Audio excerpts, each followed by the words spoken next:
Hello, my most amazing artists. Today we're going to be getting that photo that we took when you passed your painting. When you finished your very first painting, you were able to hold giant art supplies wearing your artist uniform for Miss Q to take a picture.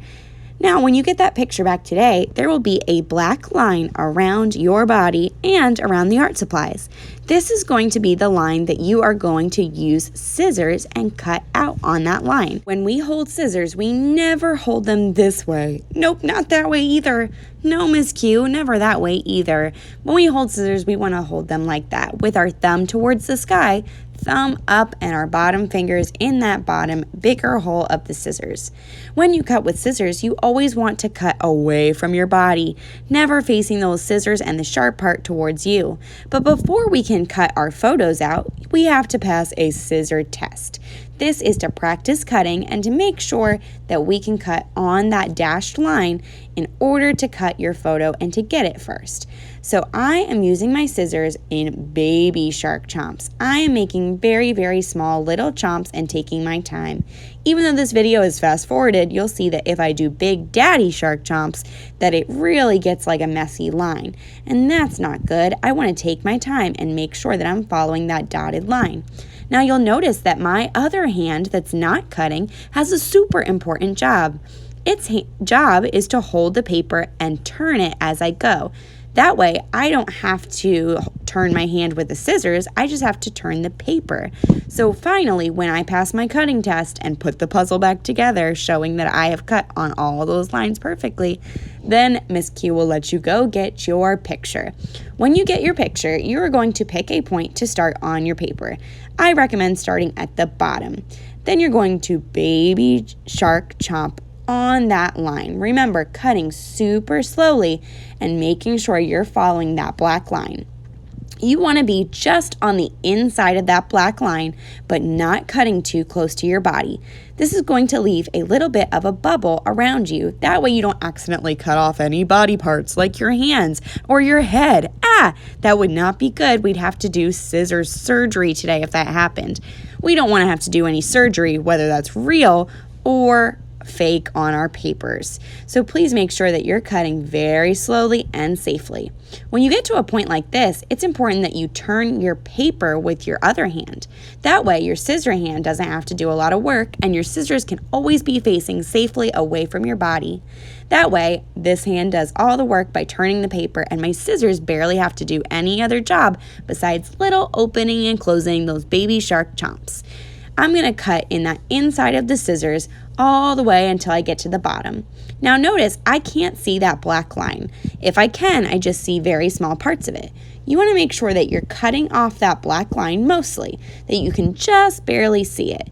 You should be cutting just along the inside or right on that black line that Miss Q drew around your photo.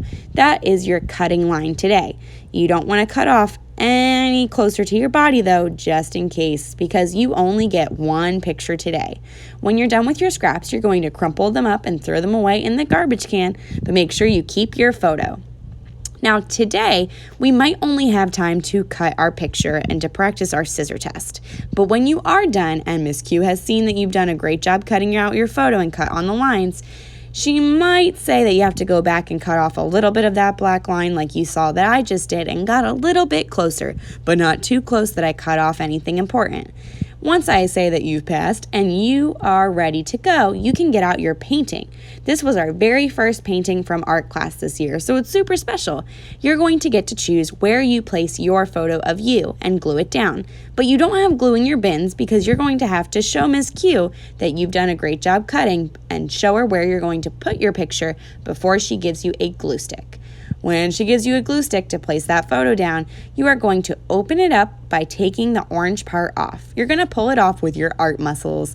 Then you want to make sure that your glue stick is just peeking over that edge, not all the way twisted up there. That's really icky, sticky, messy, and not necessary. We want it just peeking over that edge like that. Then you're going to quickly put glue all over your photo. I always hold down my picture or my paper with one hand. Remember, you're putting the glue on the back of the picture, not the front.